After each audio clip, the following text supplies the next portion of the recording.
Just look at her. Good morning and welcome. We're at 888-630-9625. 888-630-9625. And on Friday, when I left our humble studio, and it is a humble studio, we were just getting word of the arrest of the mad bomber. It's a bombing terror campaign. It's quite remarkable, the news media's attention to this story. No one was hurt, thankfully. No one was even injured. Based on a psyop, has been arrested for the crime. He's part Seminole Indian and part Filipino. So the news media just doesn't say state are because it's too ethnic. They want to strip him of his ethnicity. Kind of like George Zimmerman. It's the same program they have with that. They're all very racist. Everything must be pushed through the sieve of racism, of ethnicity, of race before they settle.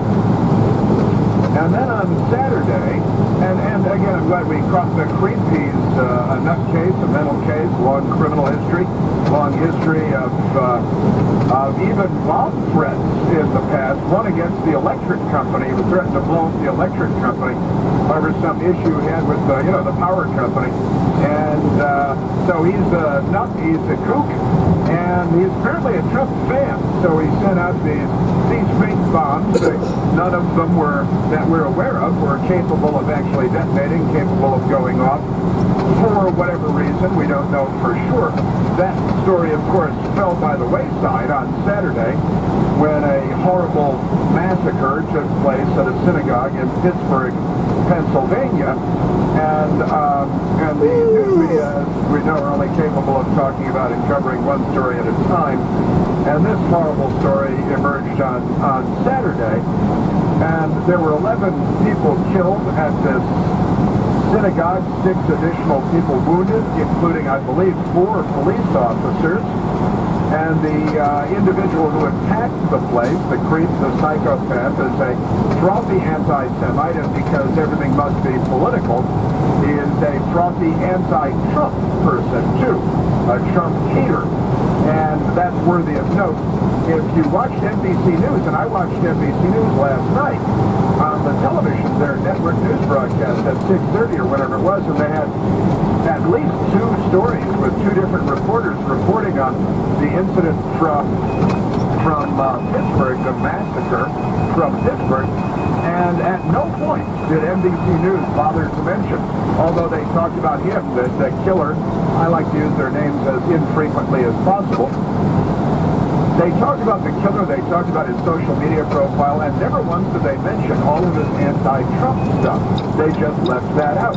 They studiously, deliberately, after serious contemplation and discussion, presumably in an editorial meeting, certainly in an editorial setting, they discussed the fact that this guy was a big Trump hater and believed that Trump was controlled by the Jews and the international conspiracy, and that he's a globalist, and he's not really America first, and that's what this psychopath was writing online. The news media has conveniently airbrushed almost all of that out, and NBC News airbrushed all of it out. I watched MSNBC this morning. They were not talking about his anti-Trump proclivities, because that, reigns on their narrative. Their narrative is that this is all President Trump's fault. Forget about that moving the embassy to Jerusalem move. Forget about his daughter Ivanka converting to Judaism. Forget about Jared Kushner, his son-in-law, who wears a yarmulke every day, who's an observant Jew, a conservative Jew, and lives close enough to a synagogue so they can walk on Saturdays. That was a big part of where they were going to move in Washington, D.C.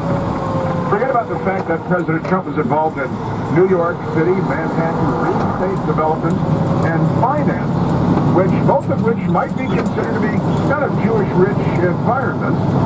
For about 45 years or so, President Trump involved with that's his business, that's his life going.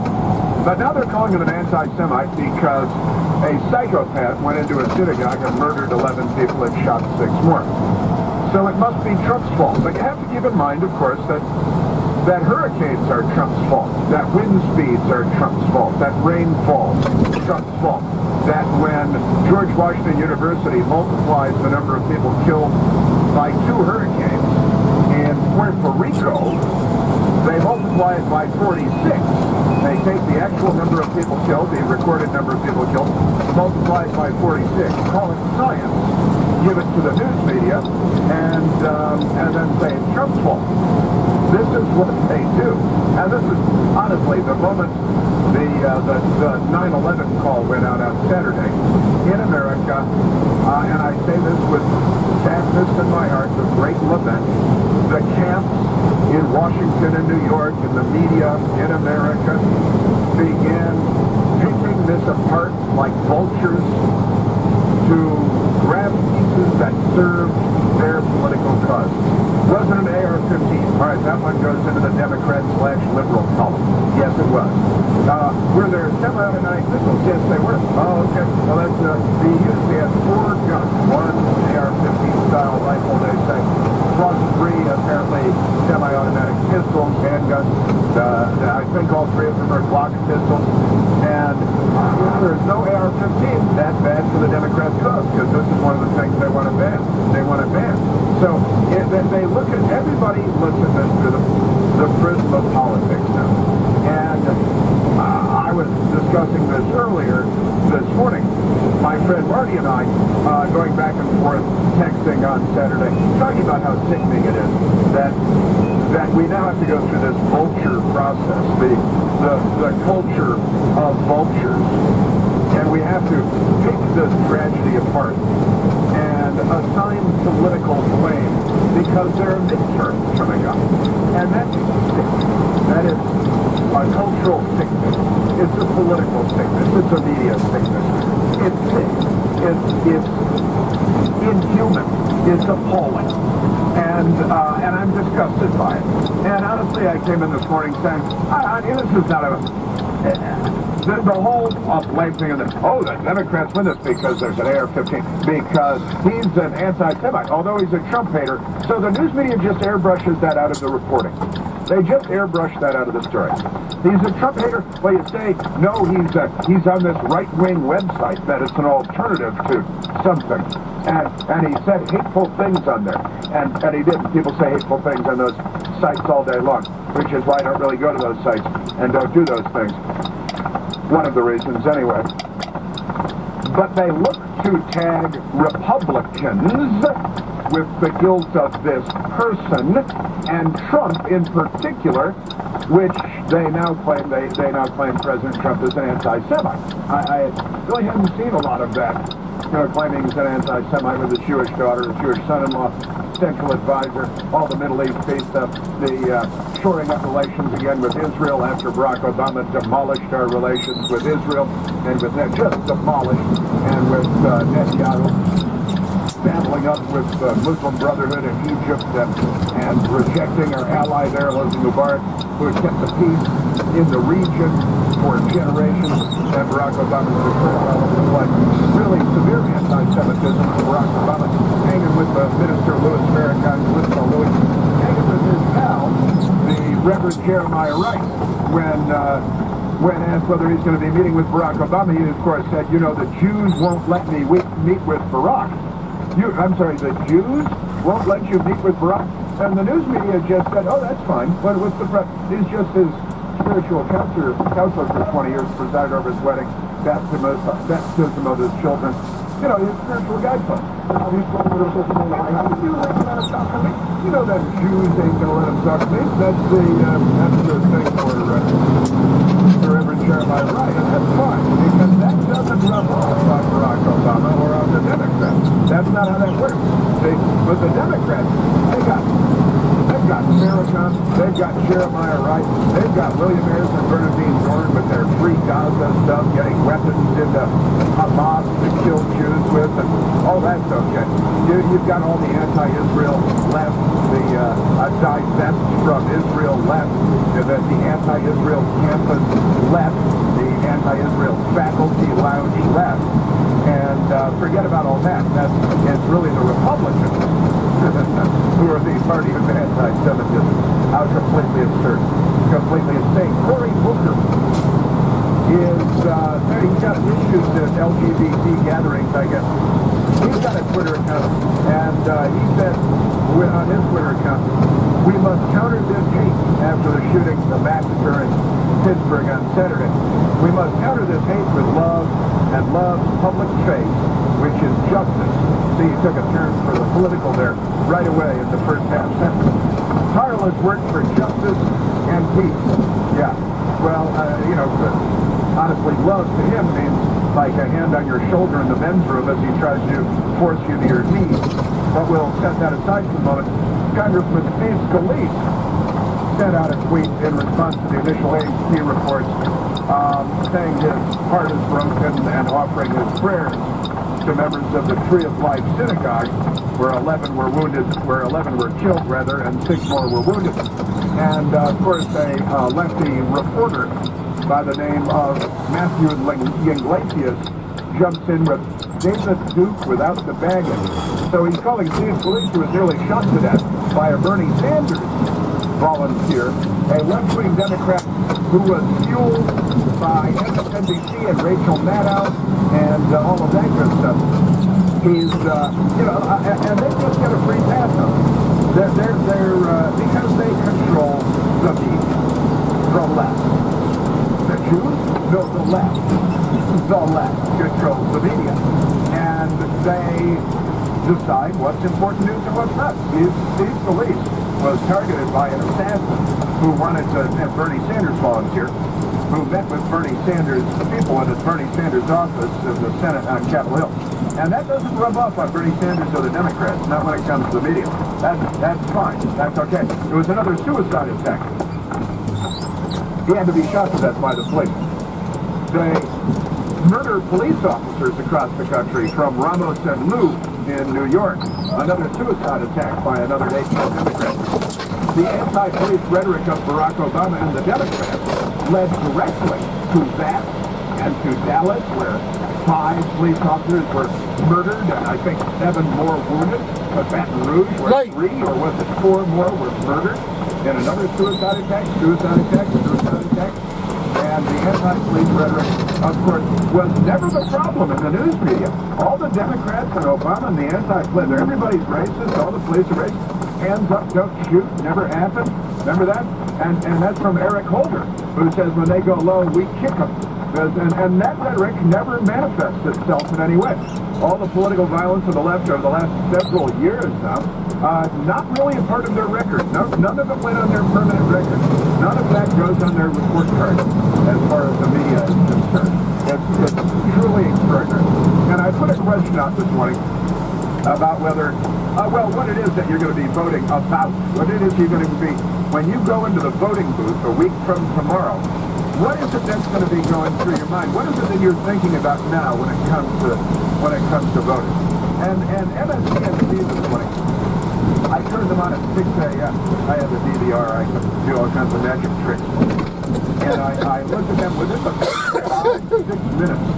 There were at least 4 or 5 pushes to get out to vote for the Democrats. And this Mo Yarborough guy, I guess he used to be a Republican or something. They're literally 5 or 6, 4 or 5 in the first 5 or 6 minutes, pushes to get out the vote. You have to, and I have at least one of those that I'm going to get to this morning. Hey, if you're like most people, and I know that you are, and you're driving along and you see 2 gas stations, one is selling gas for less. You're going to turn into that one, right? I am. Makes sense. Every little bit helps save some money here and there. But sometimes we save a few cents here and there. And we forget about the fact that we can save huge money in other areas, life-changing amounts of money. If you switch to Medishare for your health care, it could mean massive savings for you and for your family. The savings for a typical family is about $500 a month. Think about that. That's about $6,000 a year. That's after-tax money. That's serious money. And people love Medishare because Medishare works. Medicare is believed to reduce each other's health care costs. There are more than 400,000 Medishare members across the country, and it's growing like wild. find out how much you can save and why Medishare is so popular, just go to Medishare.com or call 855-40-BIBLE. 855-40-BIBLE. Green-eyed lady. I love that. Lady! And so the politics of murder is on us again, I'm sorry to say. And I think the American people are sick of this. I think the American people, the American people, are sick not only of these horrific crimes, but of the sickening aftermath, where we have these awful political debates. And we're at each other's throats again. And it's because the news media and somebody trying to get out the vote next Tuesday. You cannot be civil with a political party that wants to destroy what you stand for. Only one Chris Plant. The Chris Plant Show.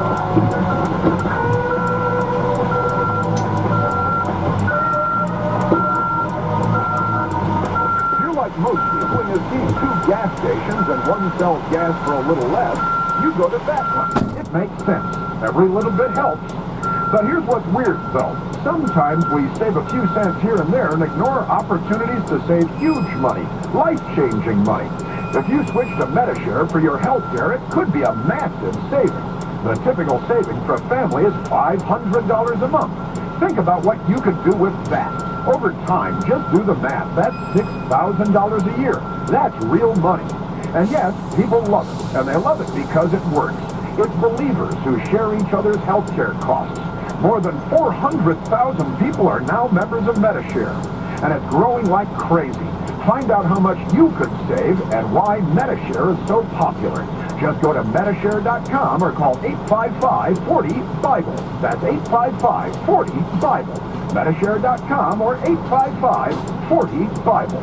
If you or somebody you know is struggling with addiction, please call this toll-free number right now. 800-390-9528. That's 800-390-9528. By calling your addiction team, you're taking the first steps to recovery. The help you need could be one call away.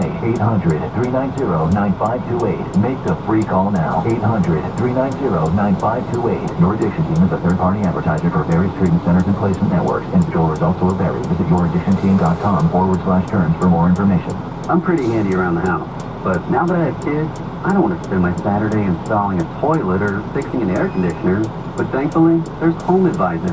Home Advisor helps me find the best home pros in my area to handle any kind of project. You can read reviews of them, check their availability, and even book appointments online. And what my wife loves most is that Home Advisor is completely free to use. Go to HomeAdvisor.com or download the free app to get started. The following is not an actor, but a real-life story from Trinity Debt Management. My story begins with debt, a lot of debt, credit card debt, and I heard a commercial for Trinity. I gave them a call. If you're in debt and you need help, call Trinity at 1-800-383-0687. When I first called, I was a little embarrassed and kind of ashamed, and I looked at the numbers, and I saw how quickly that astronomical debt that was in my life would go away. Trinity will consolidate your accounts into one easy-to-manage monthly payment, reduce your interest, and possibly improve your credit score. You'll save thousands. What I would tell other people, please pick up the phone and call Trinity. Just let them put together a program and see how affordable and easy it is to pay off your debt. Call Trinity at 1-800-383-0687. That's 1-800-383-0687. Are you for cancer treatment? Most prefer effective, non-invasive, well-tolerated outpatient therapy. That's Dr. Lederman, the radiosurgery pioneer's goal too. Dr. Lederman is first in America, first in New York, first for you with body radiosurgery. Dr. Lederman hits your cancer with no cutting, no bleeding. Dr. Lederman has decades of experience with primary and metastatic large or small cancers from head to toe. Cancer treatment with possibly a second chance for you, even if chemo, radiation, or surgery didn't work or isn't tolerated. Goals are your best results and quality of life. Meet Dr. Lederman to hit the cancer. He's New York's only Harvard-trained, triple board-certified radiation oncologist. Call 212-CHOICES. 212-CHOICES to meet Dr. Lederman for a fresh second opinion. Most insurances, Medicare, Medicaid accepted. Prequel for DVD, too. Super convenient. Broadway and 38th in Manhattan. Meet Dr. Lederman to hit your cancer. Call 212-CHOICES. 212-CHOICES. And now, an ad from Mom. Save money on your car insurance by bundling home and auto with Progressive.